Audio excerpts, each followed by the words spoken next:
L'extraterrestre préféré impressionne par sa force, sa taille et ses apparitions toujours épiques. Et il suffit de le regarder. Très grand, il est vraiment très grand. Je ne suis pas seulement grand, je suis très grand. L'imaginer dans d'autres univers m'a fait réfléchir à la taille des autres extraterrestres. Eh bien, parmi tous les personnages de Bendis, puisqu'il y a des extraterrestres, des prédateurs et même des ennemis qui sont vraiment grands, en fait, ils sont encore plus grands que très grands. Je t'invite à parcourir ce chemin à la recherche de l'extraterrestre ou du personnage le plus grand, colossal, immense, énorme et gigantesque de Bendis.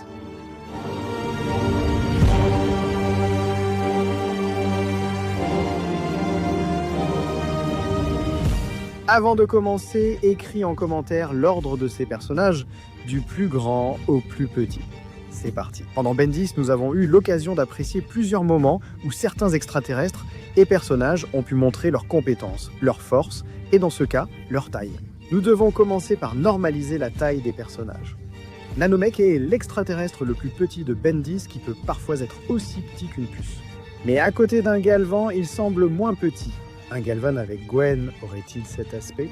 Buckshock est un extraterrestre déjà grand, mesurant 50 cm à côté de Ben. Echo est légèrement plus grand, avec 10 cm de plus. Ditto serait l'extraterrestre le plus proche du niveau de nos jeunes héros. De toute façon, Ditto est déjà un enfant de 10 ou 11 ans. Parlons maintenant de nos protagonistes à l'adolescence. Y a-t-il eu des changements? Gwen, autrefois plus grande que Ben, est désormais la plus petite. Ben mesure maintenant 1m68, et Kevin, le plus grand, a également changé. Celui qui les dépasse tous, c'est Ben 10 avec 1m82. Dans le futur, ce serait le personnage humain le plus grand de Bendis. Imagine que, en passant aux extraterrestres, 4 bras mesurent 2m44. Ce serait un personnage qu'on serait obligé de regarder vers le haut. Maintenant, on passe au grand, car à l'échelle, 4 bras s'avèrent petits. À côté d'un mongosaure, le dinosaure, dans sa forme de base, mesure 4 mètres et 57 cm, ce qui est étrange de savoir qu'un extraterrestre pourrait l'attraper par le cou, un mongosaure. Mais est-ce vraiment le cas? L'hybride, avec 5 mètres et 18 cm, détient cet exploit. Le premier extraterrestre exclusif à Omniverse. Entre en scène Grabata, avec plus de 6 mètres, il regarde de haut un mongosaure. En poursuivant cette comparaison, le Musilator. Le prédateur de Crashhopper, avec ses 7 mètres et 52 cm, est un prédateur assez grand. Presque aussi grand que Slamworld, le prédateur d'Armadillo est le plus grand alien prédateur. Jared, avec ses 14 mètres, entre dans le classement.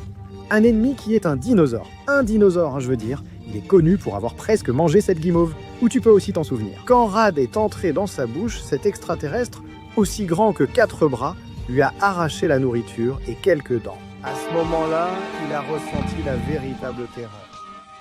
Difficile à croire, mais un mongosaure peut mesurer jusqu'à 18 mètres de haut. Cette super forme a déjà été observée plusieurs fois. Dans Alien Force, on a vraiment vu sa taille quand il a attrapé 3 bras comme une poupée, offrant une perspective idéale. Les formes colossales commencent déjà à apparaître lorsque nous voyons que la tique de l'espace ou le Grand 1 figure dans le classement, avec leurs 45 mètres. Une monstruosité extraterrestre, supposée éteinte dans cet épisode, fut en réalité l'un des premiers ennemis à vouloir conquérir la Terre. Le hybride géant a également fait partie d'une conquête. Ce monstre géant formé d'arbres et d'humains était la dernière vengeance des hybrides si leur conquête de la Terre échouait. Imagine à quel point il était colossal et dangereux qu'aucun mongosaure, même sous sa forme géante, n'a été capable de l'arrêter. Les très méchants ont aussi fait partie d'une conquête. Hauts de 88 et 90 mètres, ces géants extraterrestres sont venus conquérir la Terre. Ce qu'ils n'imaginaient pas, c'est qu'ils allaient rencontrer l'extraterrestre suivant, très grand, mesurant 91 mètres et 44 cm, vraiment très grand. Il a neutralisé ces méchants. Il est difficile pour un ennemi de vaincre le très grand, mais cela arrive parfois. Le monstre des ordures en est un. Avec ses 91,44 mètres, ce titan égalait le très grand en combat, condition et force. Eh bien, très grand en a vraiment bavé. Ce que très grand ne savait pas, c'est que ce puissant ennemi pouvait devenir encore plus grand. Dans un épisode épique, où l'on nous apprend à ne pas jeter de déchets, est apparu l'un de ses ennemis qui a obligé Très Grand à lever les yeux. L'évolution du monstre des ordures est colossale. Nous n'avons jamais su s'il s'agissait d'un extraterrestre, d'une mutation ou d'un spectre venu de quelque part. Ce que nous savons, c'est qu'avec ses 100 mètres, il est plus grand que Très Grand. Monumental serait la façon d'appeler Malware dans sa forme. Géant, avec ses 304 mètres, a été l'un des ennemis les plus grands que nous ayons pu voir dans la série. Et en plus d'être une abomination terrifiante, cette créature a pu neutraliser et éliminer Très Grand. Seule la version suprême de Très Grand pouvait égaler cette créature. En fait, l'une des meilleures choses que l'Ultimatrix nous a apporté, c'était ça. Les versions suprêmes, Très Grand Suprême, est l'alien le plus grand que Ben possède dans son Omnitrix.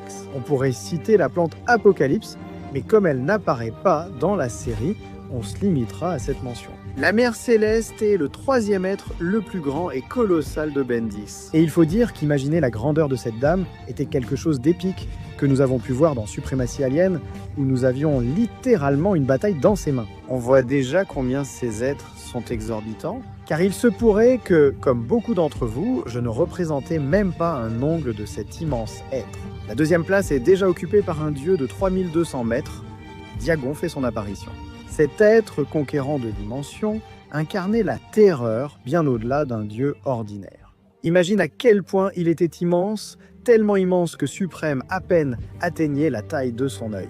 Ceci est bien la deuxième place, car Alien X est le plus grand extraterrestre de Ben. Du moins, c'est ce qu'il a pu nous montrer dans l'univers contre Ben Tennyson, car au milieu du combat contre un autre céleste, Alien X a dû utiliser son omnipotence et grandir jusqu'à atteindre des tailles galactiques. Très grand, il occupe la seconde place et atteint la taille d'une galaxie. Même en rassemblant tous les êtres de ce classement, il ne rivalise pas avec le premier de la liste.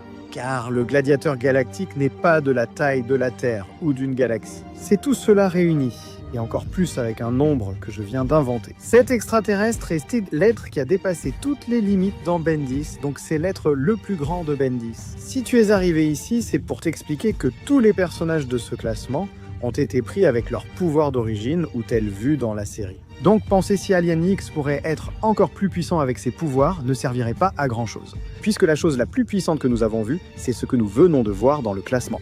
Cela étant dit, je vais prendre congé en envoyant un salut à toutes les personnes qui soutiennent la chaîne. N'oublie pas que je suis Friodis1000 et on se retrouve à la prochaine.